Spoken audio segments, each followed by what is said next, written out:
dikatakan oleh penelitian McKinsey, yang mau dikatakan oleh McKinsey adalah kemajemukan memang adalah satu hal yang menjadi atau dianggap sebagai kekuatan satu-satunya atau bisa dikatakan kekuatan mutlak. Ketika kita melihat sekarang peta dunia yang monopolar yang dikuasai oleh negara-negara barat, yang kalau kita melihat 3 bulan lalu Joseph Borrell, Menteri Luar Negeri Uni Eropa, mengatakan selama ini kita Eropa berada di Taman Eden. Di luar sana Afrika dan Asia itu seperti jungle. Dan jungle ini mau masuk ke Taman Eden melalui pengungsi, melalui orang-orang yang mencari green card ke Amerika, melalui orang-orang yang mau bekerja secara ilegal dan kemudian jadi melegalisasi dirinya di Amerika dan di Eropa. Kita tergabung di pola baru yang diketuai oleh Rusia, China, India, Iran, dan negara-negara lain yang dianggap sebagai jungle atau hutan belantara bagi negara-negara Eropa kulit putih atau negara seperti adidaya dan adikuasa Amerika Serikat. Nah, saya tidak ingin berbicara lebih banyak tentang geopolitik internasional karena saya yakin di sini banyak sekali pakar-pakar yang mungkin lebih paham tentang itu. Tetapi saya sebagai orang Indonesia yang tinggal di Rusia, saya ingin mengambil contoh Rusia sebagai negara yang berawal dari negara kerajaan lalu berubah menjadi Uni Soviet. Apa itu arti kata Uni Soviet? Artinya gabungan dari Soviet-Soviet yang ada di seluruh daerah Uni Soviet. Soviet dalam bahasa Rusia artinya penasehat. Jadi di setiap daerah ada dewan penasehat yang memberikan nasihat kepada pemimpin tertinggi Uni Soviet. Nah, itu adalah salah satu contoh dari kemajemukan yang dimiliki Rusia sejak dahulu kala. Dan untuk kemajemukan itulah yang memperkuat Rusia, khususnya kalau kita belajar atau kita paham atau kita ingat tentang sejarah Perang Dunia Kedua. Sejarah Perang Dunia Kedua ditandai oleh kemenangan Uni Soviet setelah tahun 1941 warga negara Uni Soviet berjumlah 51 juta. Lalu setelah 4 tahun 1945, 9 Mei, jumlahnya berkurang menjadi 21 juta. 20 juta lebih meninggal, terdiri dari orang-orang Uni Soviet yang berasal dari banyak suku bangsa, banyak agama, dan banyak etnis dan ras. Artinya apa? Kekuatan itu menyelamatkan Uni Soviet dari kehancuran terhadap Nazi, terhadap gempuran fasisme Jerman pada saat itu. Nah, apa yang mau dikatakan dari sini? Indonesia, khususnya kalau kita lihat suku Batak dan juga suku-suku lain, Indonesia satu-satunya negara di region Asia dan bisa kita katakan mungkin di dunia yang terdiri dari paling banyak suku bangsa di dunia dan tergabung dalam satu negara. Ini adalah satu sisi kekuatan, tetapi di sisi lain kelemahan. Nah, bagaimana kita memaknai ini? Dan inilah yang sebenarnya harus menjadi bahan dialog atau tesis atau diskursus kita pada hari ini. Bagaimana suku Batak sebagai penyelenggara acara hari ini menjadi inisiator kemajemukan kekuatan Indonesia untuk apa? Memaknai semangat persaudaraan, semangat multipolarisme dunia. Kenapa disebut multipolarisme? Karena unipolar sudah membosankan dan unipolar terkesan satu direksi, satu permintaan, satu kekuatan dan lebih lemah dibandingkan kalau kita bicara tentang multipolar yang kekuatannya banyak, yang saling bahu membantu, bantu membantu dan lain sebagainya. Oleh sebab itu kalau kita lihat sedikit kembali ke sejarah Indonesia 20 Mei seperti yang dikatakan oleh Pak Profesor di awal, itu adalah dan Pak Bolong tonggak awal atau awal kalau dalam bahasa Rusia начало yang menjadi penyemangat dan menjadi satu-satunya awal penyemangat roh bangsa Indonesia untuk kemudian akhirnya pada 17 Agustus memproklamasikan dirinya sebagai negara yang merdeka atau independen. Oleh sebab itu di akhir pemantik diskusi kita, saya ingin menyampaikan 3 kalimat. Kita tidak perlu jadi Rusia yang harus diserang dulu oleh fasisme Jerman untuk kemudian menjadi bersatu. Kita tidak perlu jadi Rusia yang harus berperang melawan 50 negara pada saat ini, yaitu negara NATO dan negara-negara lain yang pro-Amerika, untuk bersatu. Kita perlu cukup bersatu di dalam Indonesia internal untuk memperkuat diri kita, untuk membentengi diri kita terhadap apa yang dikatakan sekarang disrupsi, apa yang dikatakan sebagai era 5+0, apa yang dikatakan sebagai era pain, era hope, dan lain sebagainya. Karena masalah yang paling penting menurut saya di dunia dan di Indonesia sekarang adalah bagaimana membentengi, memagari Indonesia dari serangan-serangan dari luar. Hanya masalahnya ketika kemajemukan tidak dimaknai oleh setiap suku bangsa di Indonesia sebagai kekuatan, pasti suatu saat dari luar akan masuk, kita akan hancur dan nama Indonesia hanya akan menjadi sejarah. Itu saja pemantik diskusi kita. Terima kasih. Saya serahkan kembali ke moderator. Masih Pak. Masih Pak. Masih Pak. Intinya adalah Apa bahasa Rusianya? Rusia. Спасибо. Спасибо. Pura. Salam itu. Спасибо. Pengen belajar bahasa Rusia ya Bang. Intinya adalah kemajemukan. Itu adalah kekuatan. Tantangannya adalah bagaimana mengelola kemajemukan itu supaya menjadi power yang kuat untuk kita. Yuk kita dengarkan pembicara berikut gimana. Makasih ya Bang. Baik, kayaknya pasti sudah napas dan minum tadi kan? Kita kalau ada yang satu lagi dulu. Nah ini saya suka ini.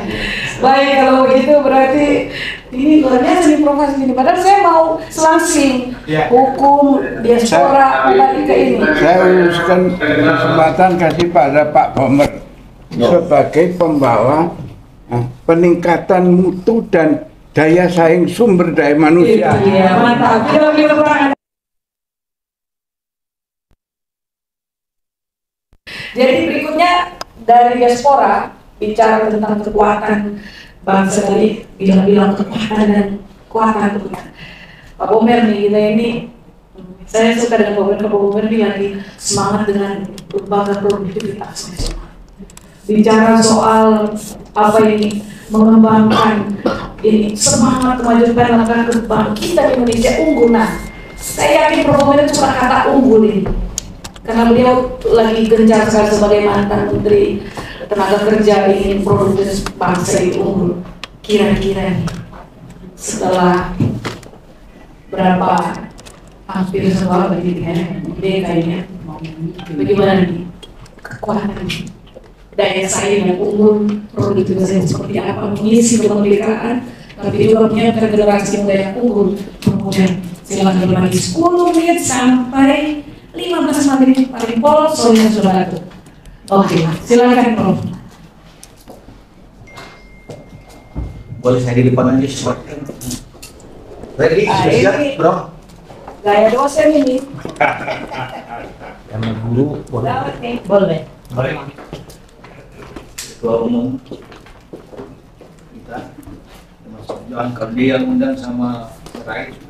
Suara kenapa? Itu lagi kita harus mengadari dan beres dengan saya seharian bersama dengan sangat serius begitu dihubungi oleh Freddy. Tapi saya akan mulai langsung aja. Betul dari yang oleh sebetulnya Sonia ini anggota saya ini. Jadi dia sebetulnya tangan kanan saya dia. Nah, saya akan memulai dengan tidak hanya bicara mengenai kemajemukan dan juga persatuan, tetapi semua kebangkitan nasional itu diramu di dalam sebuah paham yang integralistik itu dulu. Sebab nilai-nilai itu tahun 195 tahun yang lalu 2008 lanjut kepada yang disebut dengan Hari Pendidikan Nasional 101 tahun yang lalu. Lanjut lagi Sumpah Pemuda 95 tahun yang lalu. Lanjut lagi Proklamasi 78 tahun yang lalu. Dan lanjut lagi suatu ujian yang luar biasa pada waktu terjadi G13. Ini semua mengandung sebuah rangkuman nilai. Nah, lanjut Bro. Nah ini saya akan mulai dengan ini. Apa yang menjadi problem kita Karena istilahnya kayak gini bilang unggul itu tidak bisa sekarang. Semua sekarang harus based on scientific. Semua harus knowledge based. Semua di data analytic based. Nggak bisa lagi hanya ngomong bicara tidak. Sekarang ini era industri 4.0. Terus saya di Eropa, Sonia, ada 5.0. Dan di sini pendidikan ada namanya education 3.0. Dan di dalam masalah dunia sekarang yang menggeliat ini ada yang disebut dengan post-truth society. Ini era kebohongan juga sekarang terjadi di sini. Nah ini saya selalu terpaham di sini. Welcome to the world happiest nation. Saya tetap di sini. Selamat datang di negara paling bahagia di dunia. Negara Skandinavia adalah lesson learned bagi Indonesia yang memiliki sama-sama basis pada diri, yaitu sama-sama welfare state model. Kita tahu bahwa di dunia ini paling tidak ada 3 model welfare state. Satu adalah Scandinavian welfare state model yang sangat bagus, paling bahagia di dunia. Dan yang kedua adalah Jerman welfare state model. Sebetulnya ada yang ketiga Islamic welfare state model, yaitu Qatar atau Nah, apa yang menjadi inti sebetulnya ada semuanya di pendidikan ini. Mereka triloginya lifelong learning for lifelong development for those national happiness. Paling bahagia, dan itu bukan omong kosong. Ada 105 tolong ukur tools, teknik, and method untuk mengukur kita kebahagiaan. Lanjut cepat bro. Nah ini dia kajian ini pakai, dan lagi mungkin saya ada betul ya, ada grand teorinya. Welfare state model itu semua serba knowledge based, semua serba dari kesimpulan dari sini. Apa yang disebut Indonesia unggul adalah bagaimana cita-cita daripada rangkuman yang kami berikan tadi, yaitu masyarakat sejahtera, adil, makmur, tegakkan Pancasila dan Undang-Undang Dasar. Istilah saya singkat itu Mas Adam Basri. Dan itu jadi saya sarankan ke depan kita harus berani mengatakan bahwa pembangunan kita sebagai pengamalan Pancasila. Jangan progresif. Lanjut bro. Dan ini sudah saya tulis tahun 2012. Nah, grand teorinya, lesson learned-nya itu adalah apa yang menjadi kerangka pada waktu di negara. Kemudian Germany autonomous Bismarck, negara yang disebut dengan welfare state. Kita oleh para founding fathers itu ditemukan, sehingga di sini kita ditemu dengan apa yang disebut dengan pendekatan yang harus seluruhnya keadilan sosial, kesejahteraan, demokrasi politik, ekonomi, industrial, penegakan hukum berkeadilan, perlindungan asasi manusia. Dan intinya adalah welfare pro. Saya ikut menulis buku, sebetulnya ditulis tahun 2020, tapi baru terbit 2023 yang akan datang. Tapi saya ikut menulis namanya welfare pro. Jadi sebetulnya tidak bisa lagi terlalu banyak kita omong kosong tanpa knowledge base, tanpa big data analytics. Lanjut. Pak Bro, nah ini dia, saya bikin welfare state, itu ada nanti 9. Yang intinya adalah, bisakah kita menyusun program pembangunan 20 tahun yang akan datang, 2025-2045. Sengaja waktu itu sebenarnya pembangunan itu 25 tahunan. Tetapi waktu saya memimpin DPR, saya cuma 27 tahun di DPR, 11 tahun DPRD, pernah menteri, pernah duta besar dan besar. Ini saya bilang sama SPY itu kebetulan bersama saya dipimpin. Itu tidak bisa 25 tahunan, tapi 20 tahunan, karena 2005 kami susun rencana pembangunan jangka panjang 20 tahun. Dengan harapan 20 tahunan itu, 20 tahun berikutnya adalah 2025, 2045, pas 100 tahun. Dan inilah yang menjadi sumber itu saya terinspirasi oleh China. Iya, soalnya China 2025. Saya semuanya bagus. China 2035. Sangat bagus semuanya. China 2045 dan pas 100 tahun China. Jadi kita sebenarnya perencanaan pembangunan. Ini yang sekarang lanjut cepat bro. Pak Bambang, ya. tambahan. Lanjut ini. China Award gitu. Oh iya. Nah, ini kalau sudah dulu.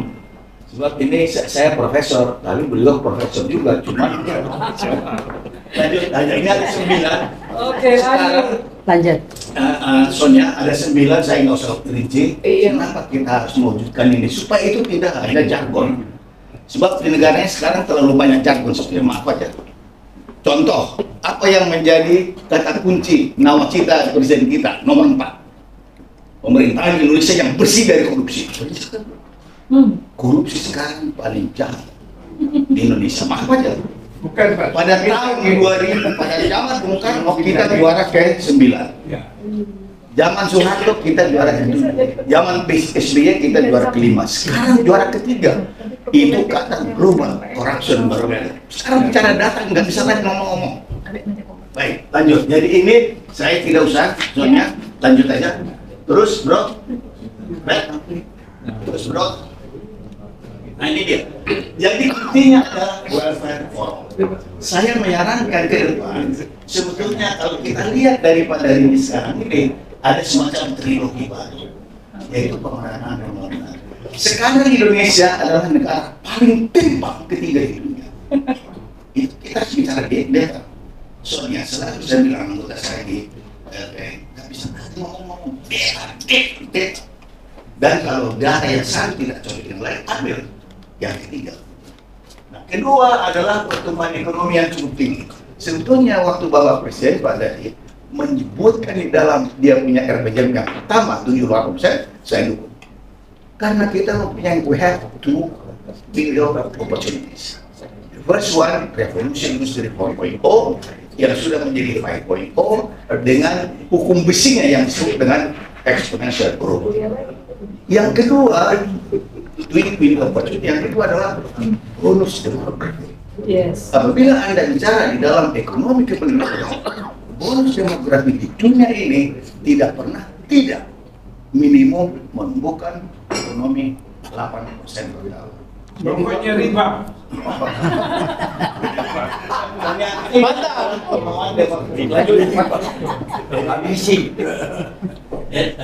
Jadi saya istilahkan itu Mas Adam Bassett. Nah, karena ini adalah kita menganut welfare state model, maka welfare for all itu menjadi kata kunci.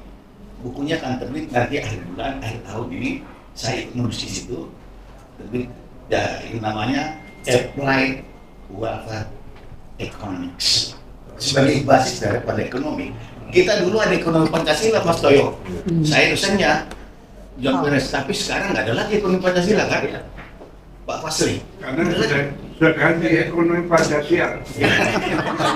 Nah, di sini kata kuncinya adalah betul yang dibuat oleh kawan-kawan sini bahwa SDM unggul menjadi kata kunci untuk Indonesia yang masuk ke SDM unggul adalah prime mover untuk menjadi Indonesia unggul itu. Nah, di dalam kata unggul ini hukum besi yang terbaru yang di WTO, yang di ekonomi Uni Eropa, yang di FBO, yaitu unggul centrality of productivity. Itu tidak bisa tidak. Centrality of productivity itu menjadi hukum besi untuk Anda bisa unggul solidar. Dan di situ manusia unggul, kompeten, skills, knowledge, and attitude menjadi kata kuncinya. Di mana ini diukur? Ini sebenarnya tahu ini bahwa centrality of productivity itu harus terukur meningkat di GABC, di quadruple helix. G-nya adalah government. Diukur kayak itu. Sedikit dia minta maaf kalau tahu kami. Di kemudian akademia itu juga. Akademia pendidikan tinggi, pelatihan dan vokasi. Kemudian ini sudah diukur di bisnis, DUBI, nggak usah ada diukur. Tapi kita ketinggalan dibanding dengan anggota MPU yang lain. Dan kemudian di masyarakat. Dan ini harus menjadi sumber pertumbuhan ekonomi. Kalau digunakan ini sebetulnya apa yang disebut dalam Perpres tentang RPJM yang pertama itu Pak Jadi itu tercapai 8%. Karena kita punya three golden window opportunities. Satu yang disebut dengan hukum besi exponential growth, dan yang kedua adalah yang disebut dengan window opportunity daripada post demografi. Lanjut. Nah ini dia, dan produksi paradoks ini yang terjadi di Indonesia sekarang. Pada dunia melejit industrialisasi 4.0, di mana produktivitas meningkat, tapi harus terjadi di Indonesia. Maaf, harus saya buka ini data. Ternyata Indonesia total faktor produktivitasnya selalu negatif, selalu negatif. Sangat menyedihkan. Pada saatnya harus melejit, karena ada yang salah di dalam kita punya keuangan. Antara lain nanti saya harus sebutkan, korupsi itu adalah pokok dari pertama. Bukan diselipin, tapi diselipin. Sehingga kita berada di dalam, ini dia teorinya, tapi ini terlalu teoretis ya, lanjut aja bro. 2 menit lagi. Ya, dan ini juga total, coba, total faktor productivity negatif 2.4. Negatif bro. Kemudian early deindustrialisasi ini, kita belum waktunya deindustrialisasi, itu terjadi di Indonesia. Kemudian ICO kita 6,8. Ini sudah bisa incremental capital output ratio, John Beres ya, bro. Di mana tiap 1% pertumbuhan yang dibutuhkan investasi 6,8% terhadap GDP. Ini sangat menyedihkan. Lanjut terus, cepat-cepat dikit. Ini dia data-data yang harus kita lakukan sehingga kita terperangkap apa yang disebut dengan the lower middle income trap. Pada saat Malaysia sudah melejit, Thailand sudah melejit, kita justru tetap lambat.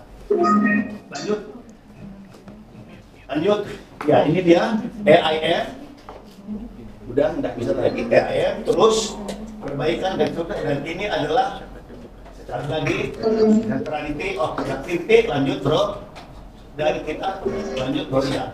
Kompetensi dibutuhkan manusia unggul, pendidikan, pelatihan, vokasi mutlak harus ditingkatkan untuk mendaya gunakan the bonus demografi. Lanjut bro.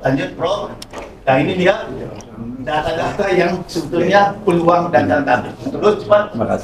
Dan ini kan ketimpangan ini. Lanjut. Nah ini dia. Sebetulnya Prof. Pires, sebelum yang tadi ini sangat penting. Nah ini dia. Sebetulnya peluang kita dari sini ke sini waktu RPJM presiden, saya dukung penuh 78% pertumbuhan. Ini terdekat. Ini sudah sayang. Peluangnya masih terbuka 2022, 23 sekarang sampai 2050. Ini peluang emas, tidak bisa lagi dibuang terlalu banyak potensi ini karena peluang. Jadi di kurva ini kita harus lanjut, lagi, sedikit lagi. Nah ini dia hukum besi dari eksponensial dulu. Saya pikir saya nggak usah terlalu teori di sini, ya. Soalnya lanjut.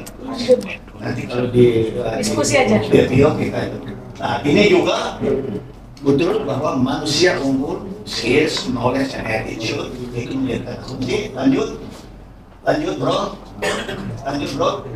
Dan ini berpikir kesisteman dan bisa parsialitas nggak bisa lagi.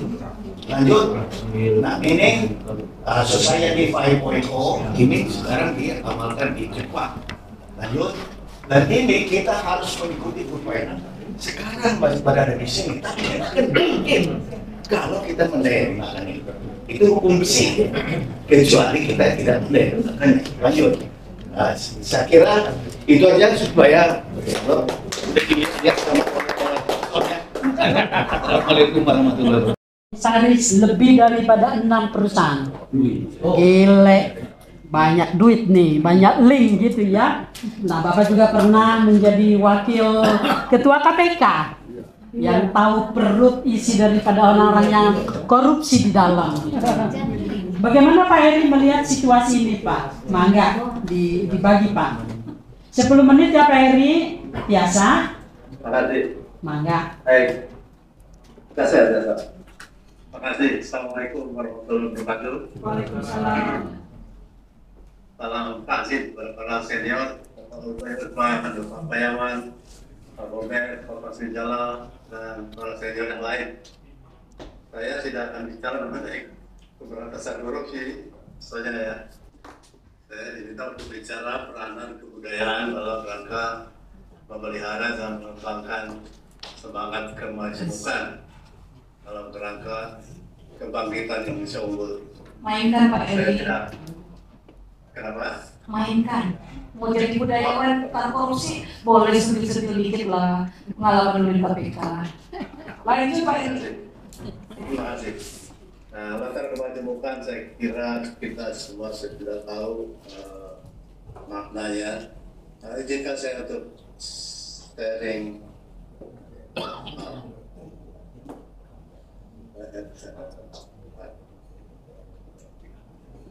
Kalau pakai baju gitu Pak Eri kayak seniman kok.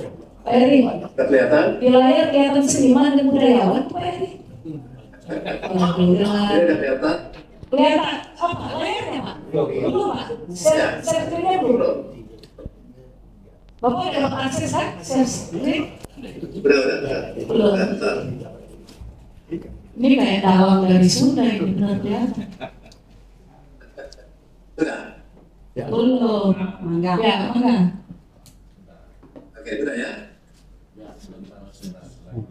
Sinyal. Sudah kelihatan? Lagi proses Pak. Udah Pak Edi? Baik. Lagi proses. Ini sinyal ini. Saya tidak akan membacakan satu-satu. Oh, di ruangan kami ini yang gangguan mata senter Pak. Membacakan satu persatu. Hai, mantap. Lanjut. Tapi keuangan mungkin belum nyampe. Sudah Pak, aman. Lanjut. Jadi untuk latar kemajemukan, intinya adalah Pancasila dan seterusnya, kemudian budaya Nusantara dan hal-hal lain berkaitan dengan latar kemajemukan. Intinya adalah kemajemukan adalah keniscayaan yang kita harus syukuri, dan alhamdulillah kita sudah memiliki undang-undang yang mewajibkan kita memajukan kebudayaan, yaitu Undang-Undang Nomor 5 Tahun 2017. Jadi di tengah paparan dengan tantangan global, perkembangan teknologi yang luar biasa, saya pikir kita semua bersepakat bahwa salah satu yang pasti tidak berubah adalah kecintaan kita pada kebudayaan dan tanah air. Dan saya akan turun ke tataran yang bukan paling kecil, tapi yang kecil yaitu kebudayaan. Nah, dasar hukumnya adalah ini Undang-Undang 45, kemudian yang terakhir bagaimana saya sampaikan Undang-Undang Nomor 5 Tahun 17 tentang pemajuan kebudayaan. Dan intinya digambarkan dalam skema diagram seperti ini. Nah, Bapak sekalian, Yayasan Mancage sudah merintis upaya untuk melestarikan budaya. Salah satu aspek kebudayaan yaitu bahasa.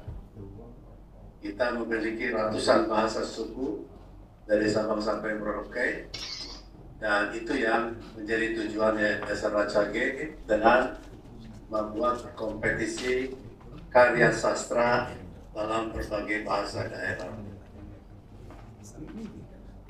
Tentu dengan perkembangan digitalisasi sekarang ini, kita harus mengubahnya bukan lagi buku dicetak, tapi harus dalam bentuk e-book pun harus kita perhatikan. Nah, Undang-Undang Pemajuan Kebudayaan menambahkan 4 cara, yaitu perlindungan, pengembangan, pemanfaatan, dan pembinaan. Nah, Di samping undang-undang, kita juga terikat sebetulnya pada konvensi UNESCO tahun 2015 tentang perlindungan dan promosi keragaman ekspresi budaya. Dalam hal ini pelestarian bahasa ibu. Luar biasa kehadiran. Nah, yang sangat strategis sebagaimana digambarkan dalam slide ini dimulai pada tahun 1948 oleh Ahmad Rifasidi, beliau yang ada budayawan nasional nasional jangan bangga dengan semua. Dan dimulai dengan jadi satu di sana.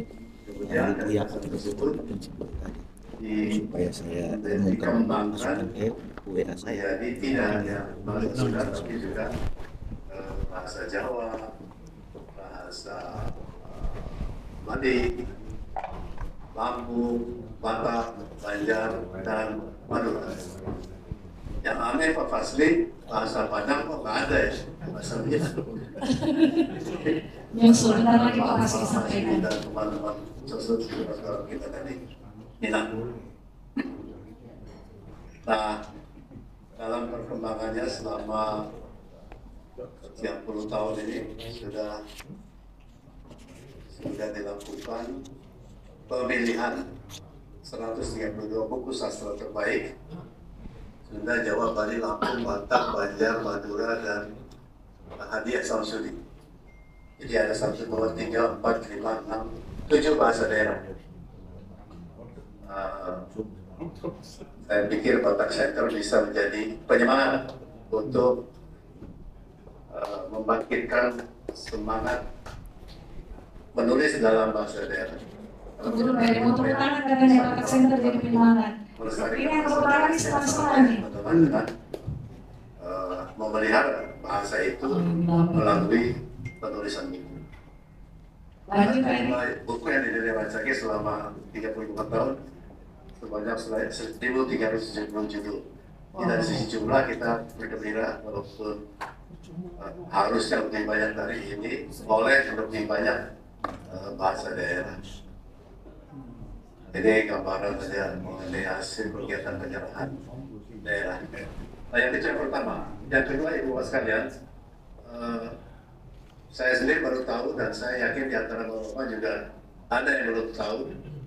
Ternyata kita memiliki aksara Nusantara yang tersebar di mulai dari aksara Gayo, aksara Paksa, Incu, Bulu, Lampung, Sunda, Pegon, Jawa, Kawi, Bali, Bima, Ende, Lauta, Bugis, dan jangan-jangan Makassar, Suwawa, Bolang, Palesung, Sangir.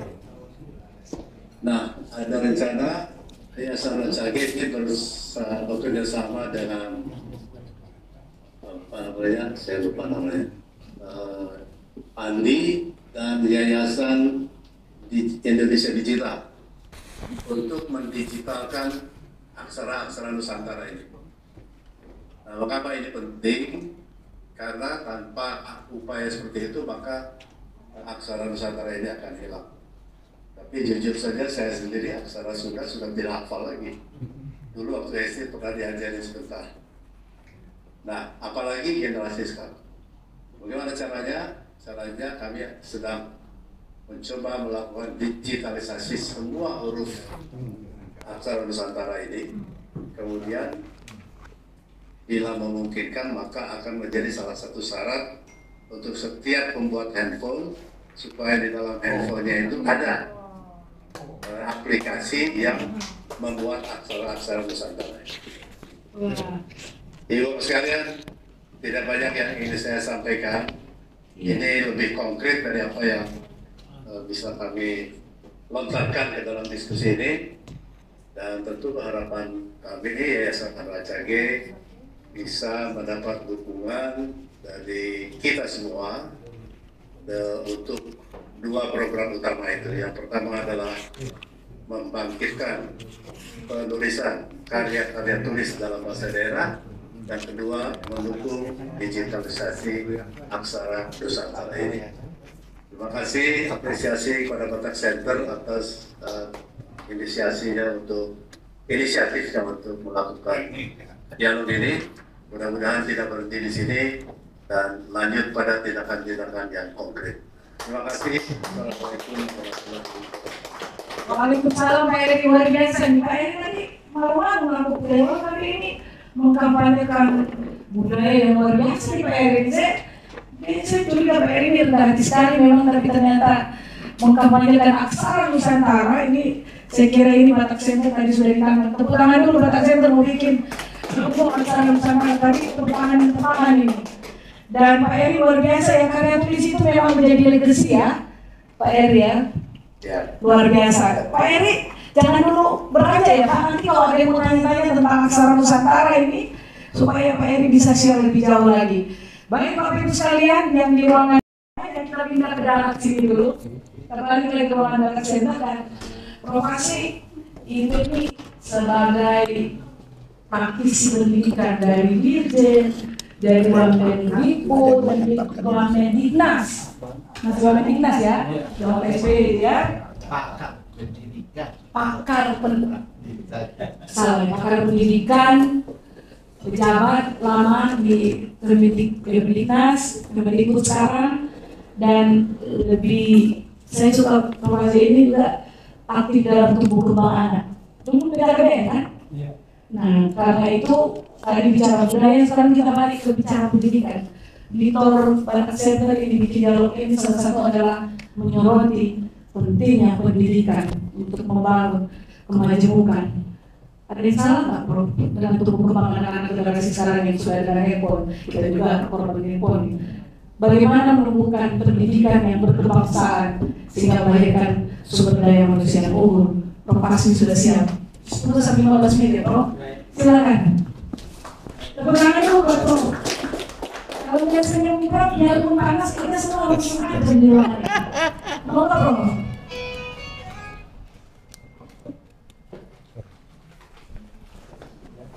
Suaranya kita sudah hidup. Oh, ini urusan pemain Batak Center ini kayaknya ini.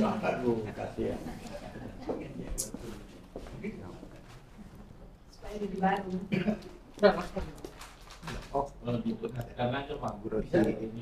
Yang saya pakai tadi ya? Tes. Itu ya. Tes. Nah, dua-duanya sama. Tes. Ya, gayanya. Kejauhan. Bagus aja kayaknya tadi kan. Atau kejauhan dari itunya? Oke. Oh, main lasnya. Oh iya. Kayak proponer. Sinyalnya nggak nyampe. Depan dong. Banyak profesi yang berdiri kayak proponer nih.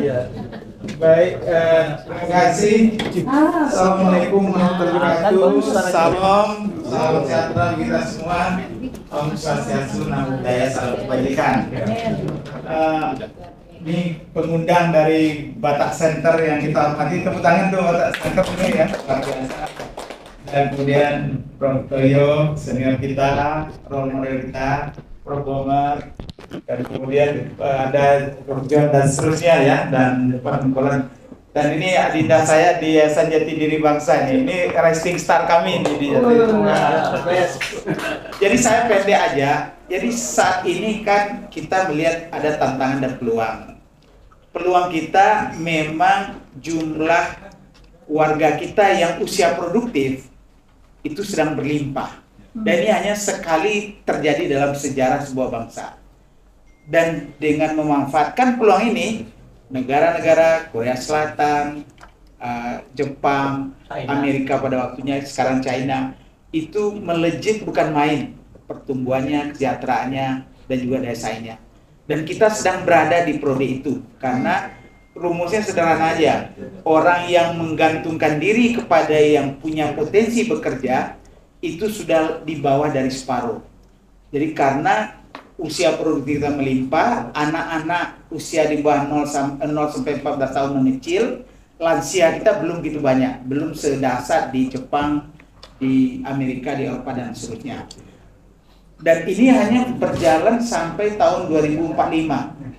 Habis itu kembali kita didera oleh beban ketergantungan karena yang lansia makin meningkat. Nah, yang kedua, kita sedang berjanji di tingkat dunia yang namanya Sustainable Development Goals, 17 tujuan besar. Yang paling penting bagi kita, tidak ada lagi kelaparan, tidak ada lagi kemiskinan. Anak-anak bersekolah, dan bersekolah bukan hanya sekedar datang ke sekolah, tapi bermutu dan relevan, dan membuat dia punya kepercayaan diri yang lebih kokoh. Kemudian tentu lingkungan, ekonomi yang lebih adil, ya, kota yang lebih ramah, dan seterusnya. 17 goal ini sudah kita ikut meratifikasi, jadi berarti itu bagian. Nah, kita satu abad Indonesia Merdeka berjanji bahwa kita ingin jadi negara maju. Kita ingin Indonesia emas, kan itu jargonnya ya, rombongan dan Prof. Toyo ya. Tapi intinya apa? Bahwa diharapkan nanti pendapatan per kapita kita itu memang sekitar $24.000 per orang per tahun. Kan luar biasa itu, ya. Kalau kita kalikan dengan rupiah dibagi 12, dasar sebagai karya itu rata-rata. Tapi ini besar kemungkinan dicapai kalau prakondisi yang ada dan diperkirakan oleh orang bisa dicapai oleh Indonesia, itu terjadi. Nah, kita punya beberapa belas tahun lagi untuk mencapai itu ya. Kemudian diharapkan kita nanti tenaga kerja kita seperti disampaikan Prof. Bomer tadi tidak lagi bertumpu kepada kekuatan fisik ya, kekuatan jumlah, tapi lebih kepada kreativitas, evidence based, knowledge based. Dan itu tentu memerlukan tingkat pendidikan yang jauh lebih tinggi dari yang sekarang. Tadi saya hadir di acara Pak Wapres, Pak Wapres menjadikan data bahwa kalau dihitung dari jumlah populasi kita, dapatkan data capil terbaru, itu hanya kurang dari 6% yang punya S1, S2, S3. Kurang dari 6%. Dari sisi APK pendidikan tinggi kita, angka partisipasi kasar pendidikan tinggi, itu kita baru mendekati 37-38%. Padahal untuk mencapai Indonesia emas 60% harusnya APK kita. Jadi berarti penduduk kita nanti yang di usia 19-23 yang harus ditampung di perguruan tinggi itu 60%. Siapa yang mencontohkan ini? Ya, yang terbaik itu memang Thailand, Korea Selatan. Dia APK-nya sudah 96%. Wow. Jadi hampir semua anak di sana sudah lepas dari pendidikan dasar dan menengah dan sudah bermain di pendidikan tinggi. Ada yang di diploma, ada yang di S1, ada yang di berbagai jenjang tinggi. Nah, bagi teman-teman yang memang bergerak di pendidikan tinggi, ini adalah peluang terbesar. Program dari sana. Sambil juga menaikkan relevansi dan konteks dari pembelajaran, kreativitas, jadi dia menjadi orang-orang kreatif. Karena saat ini Indonesia agak bermasalah, kita terperangkap di dalam taksonomi.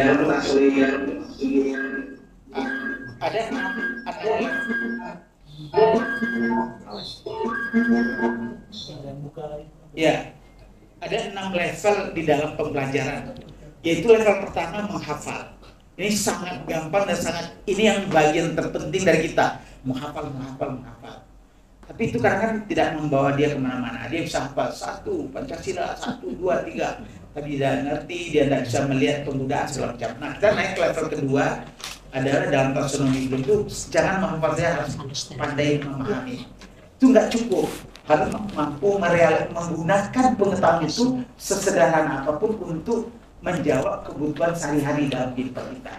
Jadi linkage-nya itu harus diasah terus. Walaupun dia belajar rumus, tapi diberikan nanti ini membangun komputer apa pemasaran.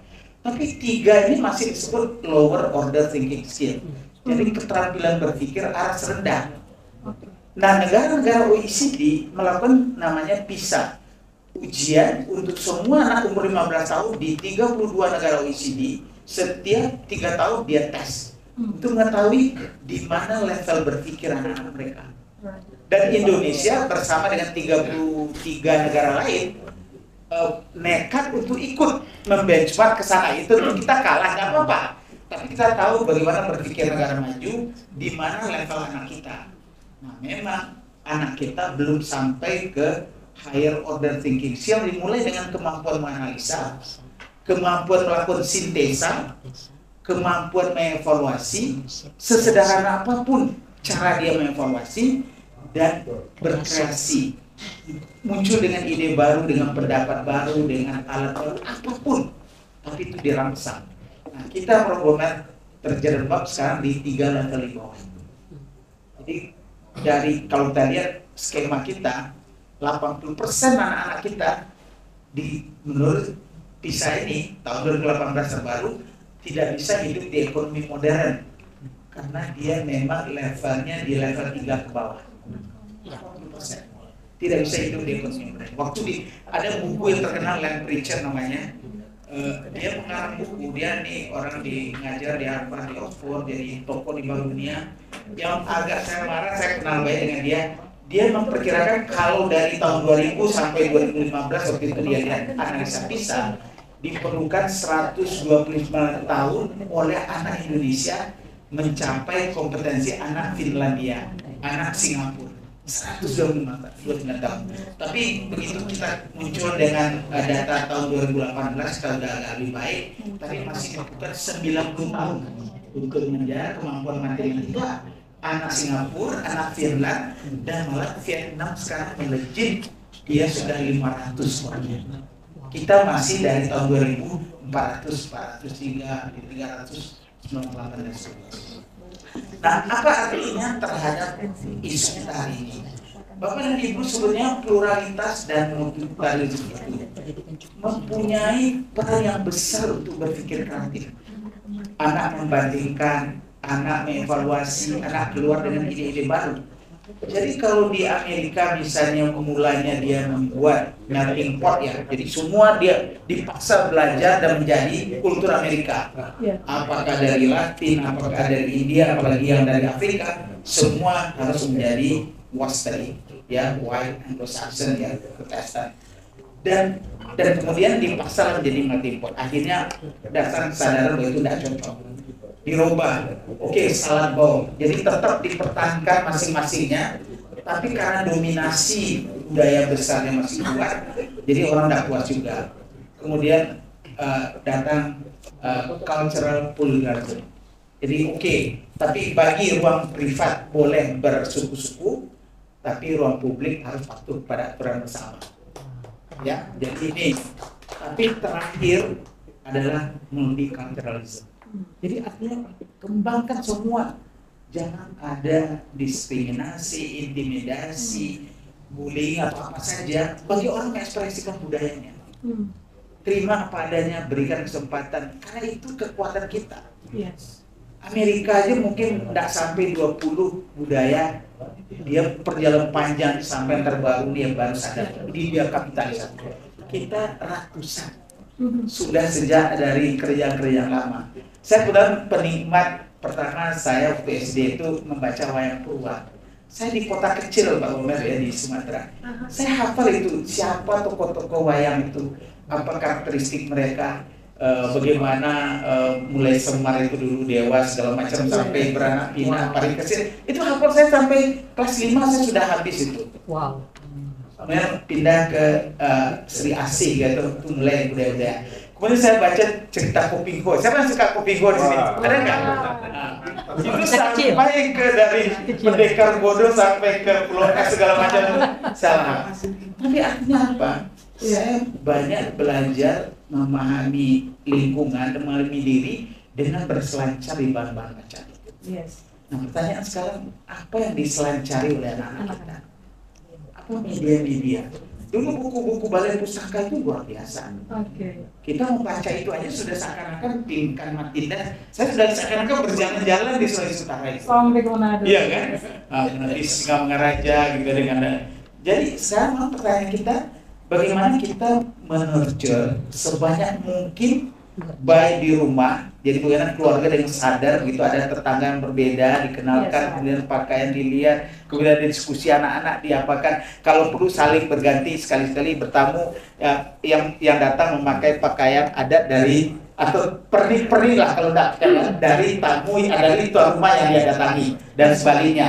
Jadi forum-forum sosial, forum-forum komunitas itu harusnya selalu menggambarkan bahwa kita ini adalah multikultural, dan dengan kesadaran mengendorse, memfasilitasi, menurture, dan ini akan dilihat oleh anak-anak role modelnya. Kemudian karena sekarang sudah media sosial banyak, jadi bagaimana produksi konten. Saya kira nih dari Batak Center tuh banyak nih ahli-ahli IT nih.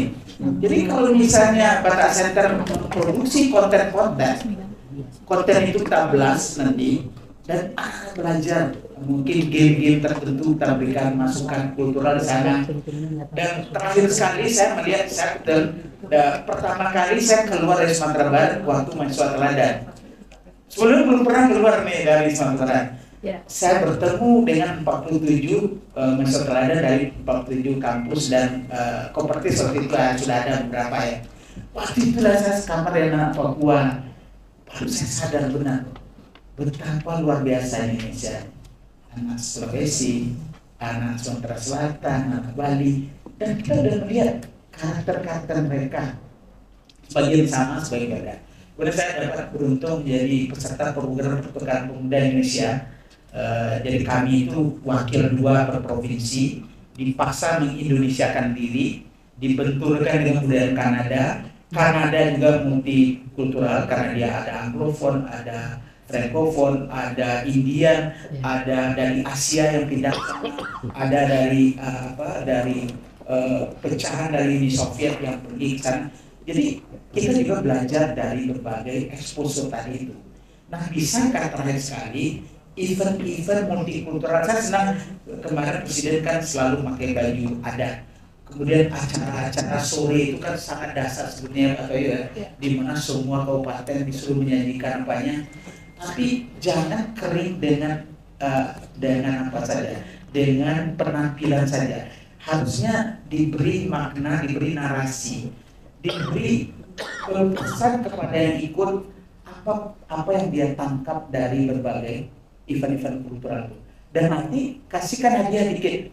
Jadi dia boleh dalam bentuk video sendiri atau dalam bentuk narasi atau TikTok ya kan, atau misalnya di Instagramnya. Jadi nanti kita lihat mana yang inspiratif menangkap pesan bahwa kultural itu penting dipupuk, penting diinikan, kemudian kita kasih hadiah.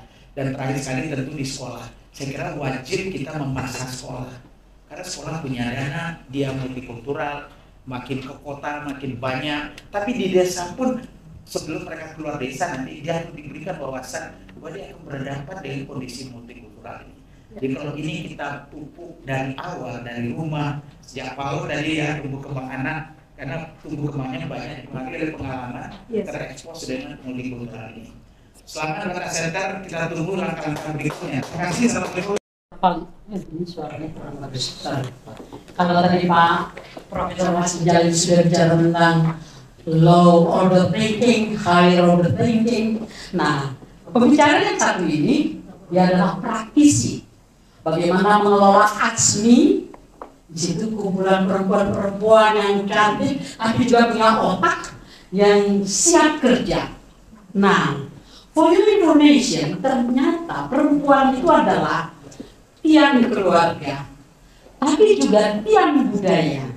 Nah, sekarang halo Ibu Angelina Tengker. Ya, beliau ini juga adalah Ketua Umum Kerukunan Kawan Mua dari Indonesia Timur. Jadi praktisi tapi juga bisa mengelola daerahnya untuk menjadi daerah yang maju, yang berkontribusi untuk NKRI. Ibu, bagi dong pengalamannya buat kita-kita. Halo Ibu yang cantik. Can you hear me? Iya, terima kasih Bu. Mari ya. Apakah materi saya sudah ada?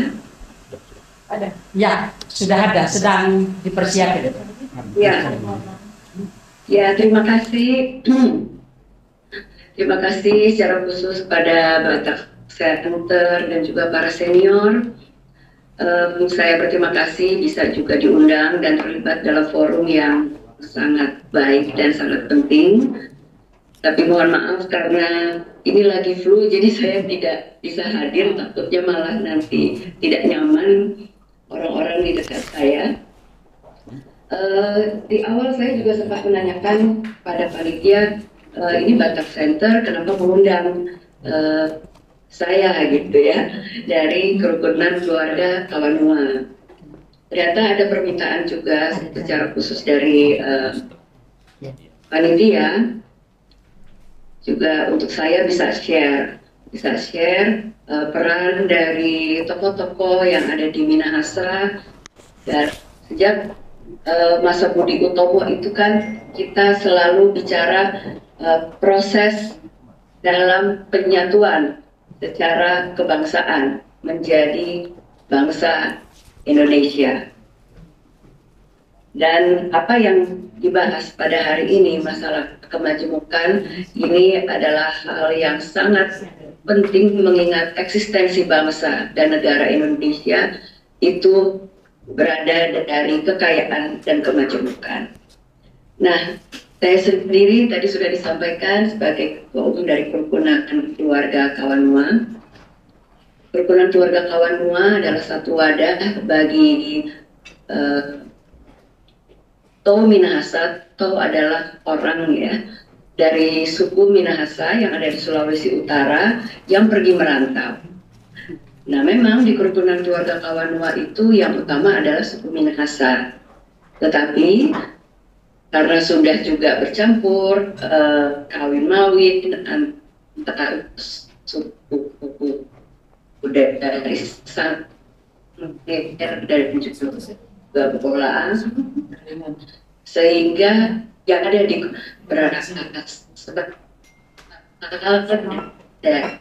dari satu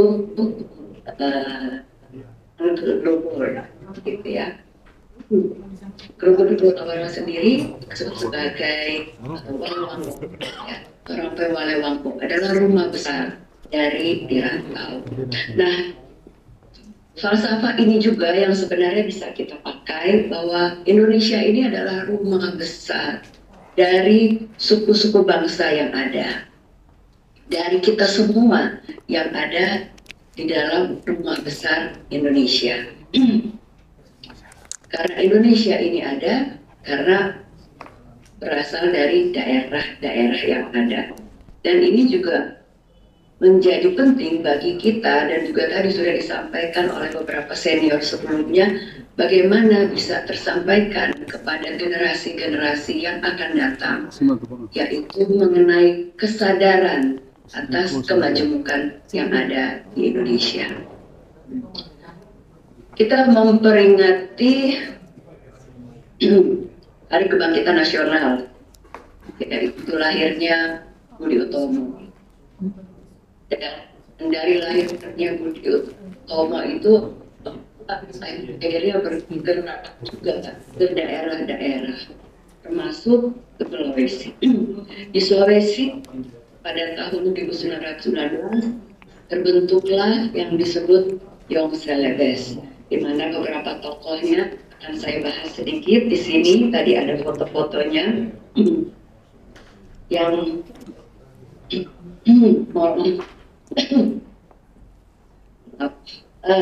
yang pertama adalah R.T.L. Senduk atau Rumondor Cornelis Lefran Senduk. Itu adalah pemuda yang terlibat pada Kongres Pemuda kedua. Dan bagi mereka juga yang aktif mungkin di PMI, Palang Merah Indonesia, pasti juga mengenal beliau karena sebagai salah satu pemrakarsa berdirinya Palang Merah Indonesia yang lahir pada 17 September 1945. Beliau adalah dokter dan tokoh perintis pemuda Indonesia yang berasal dari Minahasa. Yang berikutnya adalah Arnold Mononutu. Adalah aktivis juga dari Yong Minahasa dan Yong Celebes.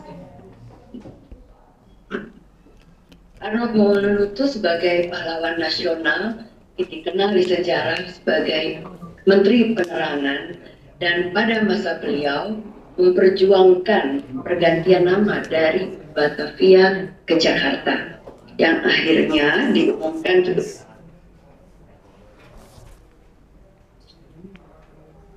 Tidak berkurang sehat ini.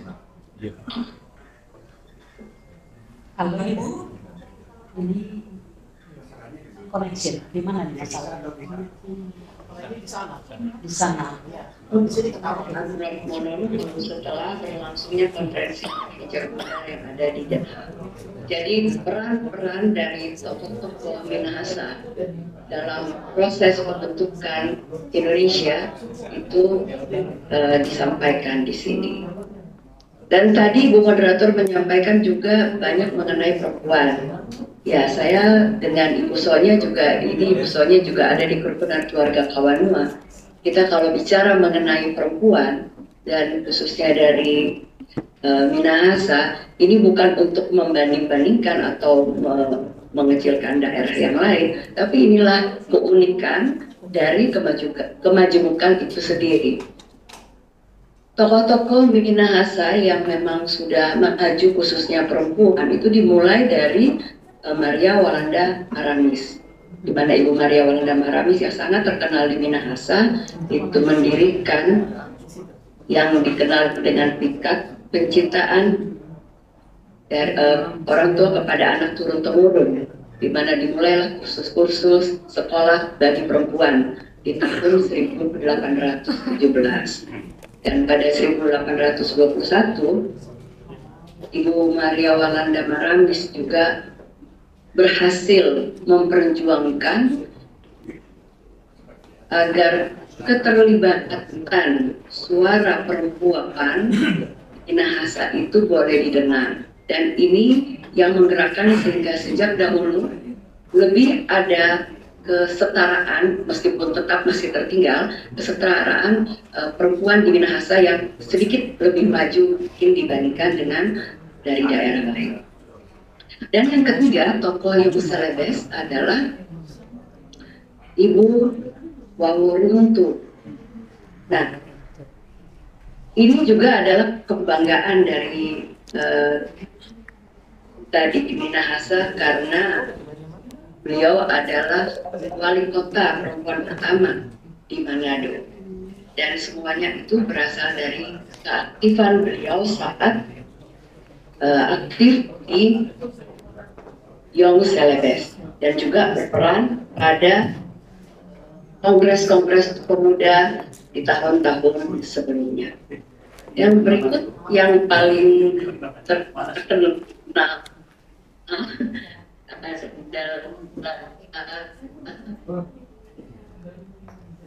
Dr.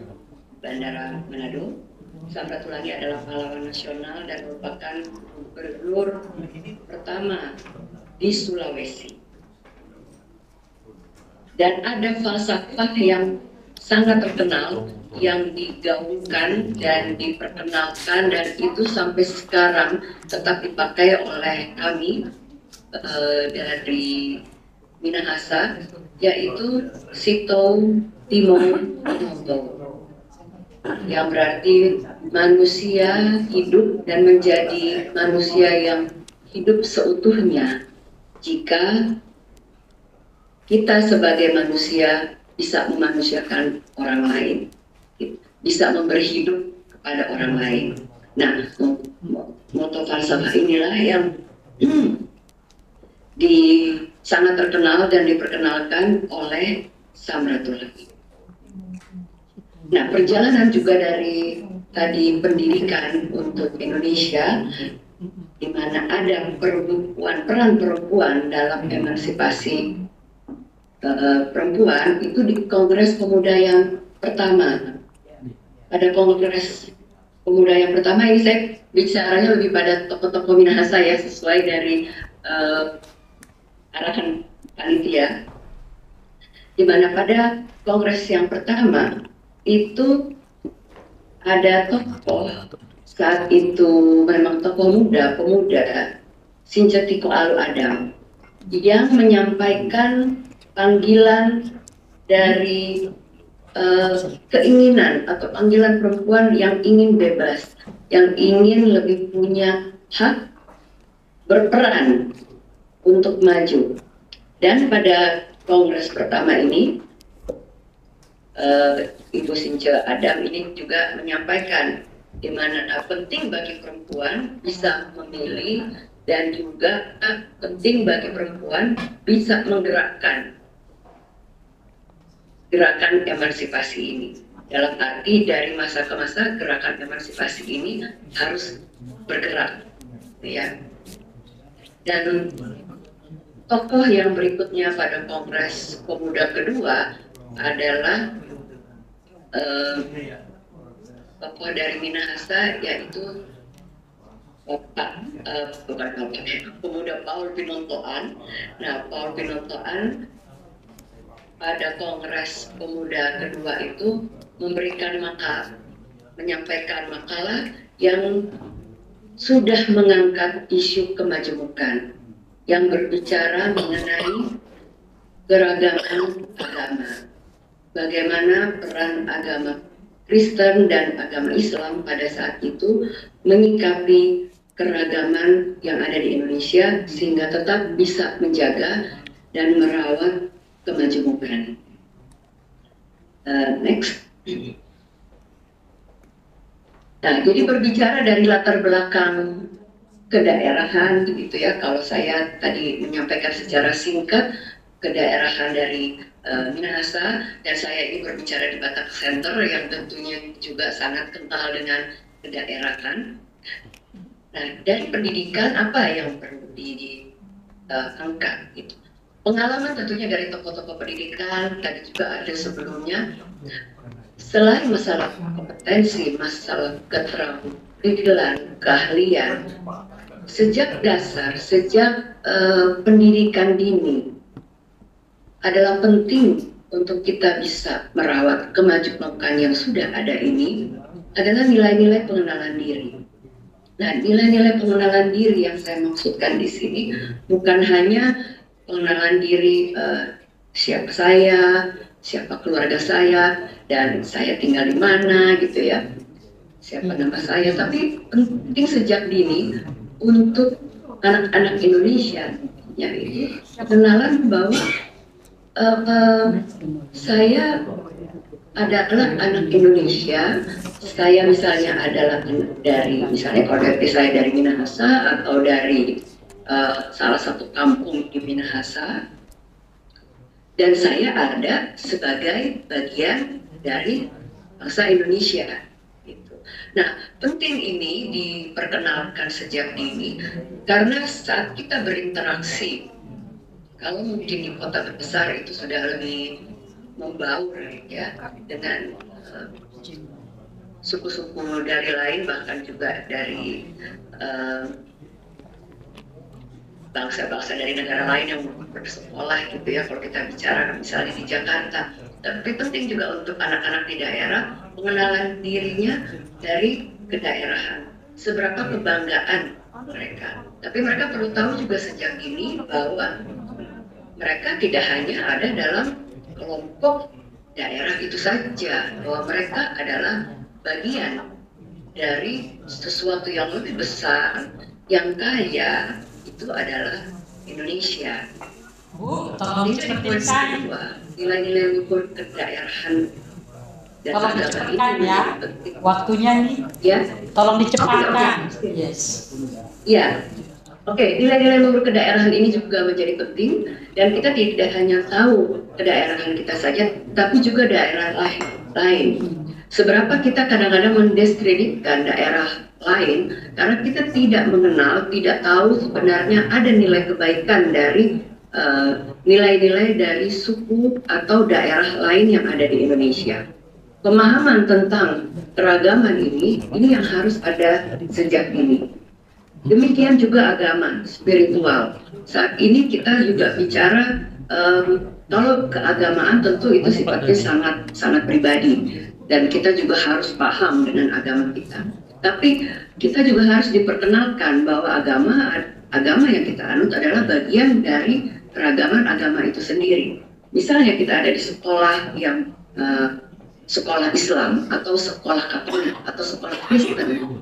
Apa yang diajarkan di sana bukan hanya memahami agamanya, tapi bagaimana kita sebagai Muslim bisa memahami rekan-rekan yang beragama berbeda, kepercayaan berbeda. Bagaimana kita yang beragama Kristen dari sudut pandang keagamaan melihat rekan-rekan kita yang beragama berbeda dari kita. Dan berikutnya adalah kesadaran nasional sebagai orang Indonesia. Nah, pendidikan adalah dasar untuk kita bisa meningkatkan kesadaran secara nasional. Pemahaman terhadap Pancasila bukan hanya sekedar Pancasila itu bisa meningkatkan rasa nasionalisme kita. Salam Pancasila itu betul-betul bisa melekat pada kita. Karena tanpa kesadaran ini akan jauh lebih mudah kita bisa, ya apalagi dengan kondisi misalnya ekonomi yang kurang baik, dengan kondisi yang banyak ketidakteraturan, maka akan sangat mudah anak-anak muda ke depan, generasi ke depan ini terlibat dalam radikalisme, apapun bentuk radikalisme itu ya, baik radikal kiri ataupun radikal kanan. Nah, saya berharap juga dari diskusi kita pada hari ini adalah kita bisa mengembangkan mindset, ya, mindset yang bertumbuh, growth mindset. Nah, growth mindset ini bukan hanya untuk kita bisa maju, untuk kita selalu melihat peluang untuk maju, kan ada fixed mindset dan growth mindset, tetapi mindset untuk kita bisa menerima perbedaan. Mindset untuk kita bisa terbuka bahwa kita tidak semuanya sama, bahwa kemajemukan dan keragaman ini adalah kekayaan, dan kekayaan dari keragaman dan kemajemukan ini adalah bagian dari ketahanan budaya untuk ketahanan negara kesatuan Republik Indonesia. Jadi melalui forum yang sangat baik ini, sekali lagi saya ingin menyampaikan terima kasih. Semoga diskusi kita bisa lebih membuahkan hasil yang mendorong keragaman, apa yang menjadi nilai-nilai dasar. Karena sebelum kita terampil, sebelum kita kompeten dalam profesi dan lain-lain, penting untuk kita bisa sadar memiliki nilai-nilai kemajemukan dan keragaman yang memang sudah ada sejak dulu. Tadi saya juga dengar dari Pak Eri mengenai aksara Nusantara, senang juga ada disebut aksara Bolaang, Malsung, Sangir masuk di situ. Jadi ini adalah kita sebagai bagian besar bangsa Indonesia yang harus kita perjuangkan agar tetap utuh dan menjadi kekayaan kemajemukan. Udah Ibu? Saya rasa itu saja dari saya, karena juga waktu tadi diingatkan untuk lebih cepat. Mungkin selanjutnya kita bisa berdiskusi. Terima kasih kepada Ibu Moderator dan juga semua peserta diskusi pada hari ini. Tabea. Nanti saya walaupun dipanggil tadi sama Bu Ketua Umum ini, saya ini urusnya Bu Ika ini di kerukunan keluarga kawan-kawan. Baik, saya tadi mau menjelaskan psikomotor, tapi ke Arta lebih fasih. Seperti Pak Jamal ternyata ke Arta ruangannya ini. Tahu, cuma sayangnya Pak Ketua mau pakai lawyeran itu juga salam dari Sulawesi Utara itu luar biasa. Jadi semoga kita di ruangan ini memanusiakan manusia yang lain, bukan membinasakan yang lain. Gawat, kadang-kadang ya Probomer ya, foto ya, betul. Bukan memanusiakan tapi membinasakan. Indonesia tak akan terus kalau saling membinasakan. Kita tegurangan buat kebinekaan Indonesia. Autoyo, diskusi kita masih panjang, jangan khawatir. Tapi pembicaraan kita juga masih ada. Jadi saya akan teruskan dulu ya Pak Autoyo ya. Ini baru sampai di nomor 6 ini Pak. 9 pembicara kita. Karena itu bicara apa ya, spirit kedaerahan tadi yang ditampilkan oleh Ibu Ika. Dari daerah lagi kita kembali ke tanah air lagi. Ini karena ada Dewan Panas, Dewan Ketahanan Nasional di ruangan ini dan di ruang lain, maka kita harus dengar nih. Bicara Dewan Ketahanan Nasional ada dari kami, ini sama bangsa ini. Jadi kita selamat nggak sampai 1 abad ini. Masih sampai nggak ini? Pak Laksda Dodi ini akan menjadi Pak Dodi apa? Dadi. Sebetulnya ini karena Jawa dan ini agak seleo lidah saya Pak Dadi. Pak Dadi ini akan bicara sebagai Sekjen Dewan Ketahanan Nasional. Ini langsung berdiri, memang beda ya. Nggak jelas kayaknya ya. Memang terbiasa dengan segera ini ya Pak Dadi ya. Memang kalau ketahanan nasional memang siap. Langkahnya cepat. Diberita atau tidak diberita siap pasti ini. Kalau tidak tahan berdiri ya. Saya dengan Pak Dadi ini ya. Saya perlu izinkan Pak Dadi ke depan. Kita tunggu buat Pak Dadi. Sekjen Dewan yang mau berbicara dengan kita di sesi dialog kebangsaan ini Pak. Mahal nih Pak. Karena ini dari Dewan Tanah sini. Silakan Pak, 10 sampai 15 menit. Monggo berbagi dengan kita semua di ruangan ini. Monggo Pak. Baik, terima kasih. Enggak, baksonya. Sensornya, tapi aslinya lagi nanti. Jadi tadi sebutkan ini Pak Dadi senyum mulai masuk karena sebelum sini saya dredeg nih Mbak. Tolong ditranslate. Nah, ini batasnya dredeg itu apa? Itu Grogi. Begini. Masih grogi. Atau untuk dulu. Sampai masuk sini, oh ternyata hebat ini. Enggak senang sekali. Monggo Pak, lanjut. Bro, angkatan laut apa? Di laut kita berjaya, di darat kita jaya.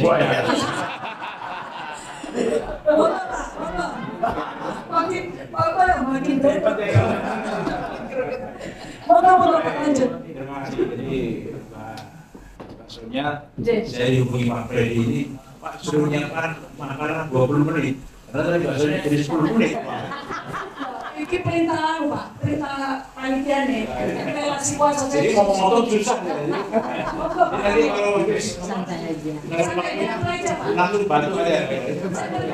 Lihat mata saya Pak, kalau saya bantu ya Lanjut Pak. Monggo. Baiklah, terima kasih yang saya hormati, yang terhormat Pak Senior, para sesepuh, para profesor yang ada. Pak Jawa ganti mic.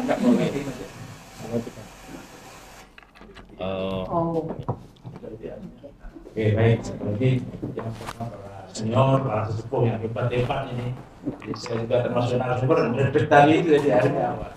Ya, mudah-mudahan saya bisa menyampaikan apa yang diinginkan oleh panitia, oleh Pak Freddy. Jadi seperti kita ketahui bahwa Indonesia itu adalah negara yang sangat kaya dengan kemajemukan, dengan berbagai suku, bahasa dan budaya yang membentuk identitas bangsa kita. Di dalam keragaman tersebut kita menemukan kekuatan dan potensi untuk terus berkembang dan jadi bangsa yang unggul insya Allah. Oleh karena itu penting bagi kita semua, terutama generasi muda, untuk memahami dan menghargai kemajuan.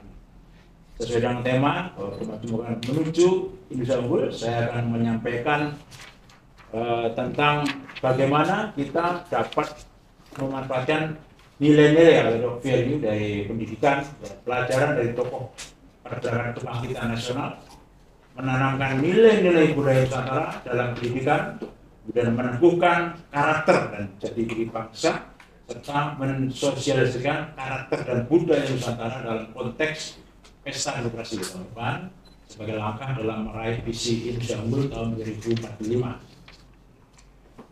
Generasi muda memiliki peran kunci, dan mereka adalah penerus bangsa dan ada calon-calon pemimpin masa depan yang akan memastikan bahwa Indonesia tidak hanya bertahan, tetapi juga terus berkembang dan unggul dalam berbagai bidang. Oleh karena itu penting bagi kita untuk memastikan bahwa mereka dipersiapkan dengan baik untuk memenuhi tugas dan tanggung jawab. Dalam konteks ini kita akan melihat bagaimana pendidikan, sejarah, budaya, dan karakter bangsa berkontribusi dalam membentuk identitas nasional dan menempa jalan menuju Indonesia unggul. Saya akan mulai dengan membahas tentang pentingnya nilai-nilai pendidikan dalam membangun nasionalisme generasi muda kita. Jadi sebagai fondasi utama pembangunan karakter dan identitas bangsa, pendidikan memiliki peran yang sangat penting dalam membentuk nasionalisme, khususnya bagi generasi muda Indonesia.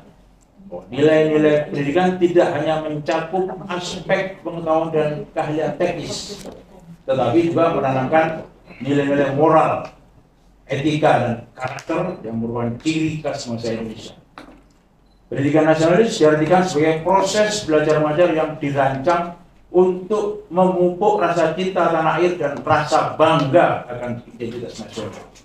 Dalam konteks ini, nilai-nilai pendidikan berfungsi sebagai panduan bagi generasi muda dalam mengembangkan rasa persatuan dan kesatuan, serta membentuk karakter yang berlandaskan Pancasila dan Undang-Undang 1945. Ini merupakan langkah penting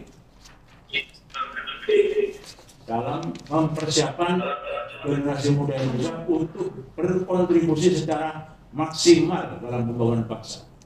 Peran pendidikan dalam mencerminkan kehidupan bangsa, menggapai kesejahteraan dan kemakmuran yang berkeadilan juga tidak bisa diabaikan. Melalui pendidikan, generasi muda dipersiapkan untuk menjadi penerus bangsa yang tidak hanya memiliki keterampilan dan pengetahuan yang diperlukan untuk bersaing di era global, tetapi juga memiliki rasa empati dan keadilan sosial yang kuat. Mendorong partisipatif generasi muda dalam berbagai aspek kehidupan masyarakat, serta pendidikan politik dan pembangunan komunitas adalah salah satu cara efektif untuk menerapkan nilai-nilai pendidikan dalam membangun nasionalisme. Dengan demikian, mereka tidak hanya menjadi penerima manfaat dari kemerdekaan, tetapi juga sebagai aktor penting yang berkontribusi dalam proses pencapaian kesejahteraan dan kemakmuran bangsa. Melalui pendidikan, kita dapat mengembangkan generasi muda yang berwawasan kebangsaan, memiliki semangat juang yang tinggi, dan mampu mewujudkan Indonesia yang unggul di masa depan. Selanjutnya, bahwa nilai-nilai perjuangan dan kontribusi tokoh pergerakan kebangkitan nasional. Indonesia yang kita kenal dan cintai hari ini tidak tercipta dalam semalam saja, melainkan hasil dari perjuangan para pahlawan dan tokoh pergerakan kebangkitan nasional yang telah memberikan kontribusi yang tidak terhitung nilainya bagi pembentukan dan pengembangan bangsa kita. Pergerakan kebangkitan nasional adalah periode penting dalam sejarah Indonesia, di mana bangsa ini berjuang untuk memperoleh kemerdekaan dan menentukan nasib sendiri. Tokoh-tokoh pergerakan ini seperti Soekarno, Muhammad Hatta, Bung dan lain-lain menunjukkan nilai-nilai perjuangan yang kuat serta keberanian, determinasi, dan dedikasi untuk tujuan bersama. Nilai-nilai ini tidak hanya relevan di masa lalu, tetapi juga penting bagi generasi muda Indonesia saat ini. Dalam menghadapi tantangan dan kesempatan di era globalisasi, mereka perlu menunjukkan semangat yang sama dalam berusaha mencapai tujuan mereka dan berkontribusi bagi kemajuan bangsa. Pentingnya nilai-nilai ini perlu disosialisasikan kepada masyarakat umum, lembaga-lembaga pendidikan, dan terutama kepada generasi muda. Mereka harus memahami bahwa mereka adalah bagian dari suatu warisan yang panjang dan kaya, dan bahwa mereka memiliki peran dalam melanjutkan perjuangan ini. Pendidikan dapat menjadi alat yang efektif untuk melakukan hal ini. Melalui pembelajaran sejarah dan studi kasus tentang tokoh pergerakan kebangkitan nasional, generasi muda dapat belajar tentang nilai-nilai perjuangan ini dan bagaimana mereka dapat menerapkannya dalam kehidupan mereka sendiri. Melalui pemahaman dan internalisasi nilai-nilai ini, generasi muda dapat menjadi pelopor dan sosok yang patut diteladani dalam menjaga persatuan bangsa. Dengan ini, mereka akan berkontribusi dalam mempertahankan dan memperkaya warisan budaya dan sejarah kita, sekaligus mendorong Indonesia menuju masa depan yang lebih cerah dan unggul. Selanjutnya, budaya Nusantara adalah bagian yang tak terpisahkan dari identitas bangsa Indonesia. Kita menurut BPS terdiri dari 1.331 etnis atau 1.400 data BPS-nya ya, agak pembaliut ya, 1.300 itu ada 1.400. Ini adalah etnis yang terbesar di dunia. Mungkin kalau di Eropa kita sudah terdiri 1.300 sekian negara kalau di Eropa. Satu bangsa satu negara. Kita 1.300 sekian satu negara. Apa hebatnya kita. Dengan beragam suku, bahasa, adat dan tradisi, budaya Nusantara melambangkan kemajemukan dan harmoni dalam kebinekaan. Nilai-nilai yang terkandung dalam budaya Nusantara seperti gotong royong, toleransi dan kearifan lokal memiliki peran penting dalam membentuk karakter dan mentalitas generasi muda Indonesia. Di era globalisasi dan kemajuan ilmu pengetahuan dan teknologi digital, tantangan yang diberikan semakin kompleks. Namun, nilai-nilai budaya Nusantara dapat menjadi bekal kuat untuk menghadapi tantangan ini. Dengan mengintegrasikan nilai-nilai ini ke dalam sistem pendidikan, kita bisa membantu generasi muda Indonesia untuk tetap berakar pada identitas mereka sebagai bangsa, sementara mereka siap untuk bersaing dan berkontribusi dalam konteks global. Salah satu cara melawan ini adalah dengan menyisipkan nilai-nilai budaya Nusantara dalam kurikulum dan metode pengajaran.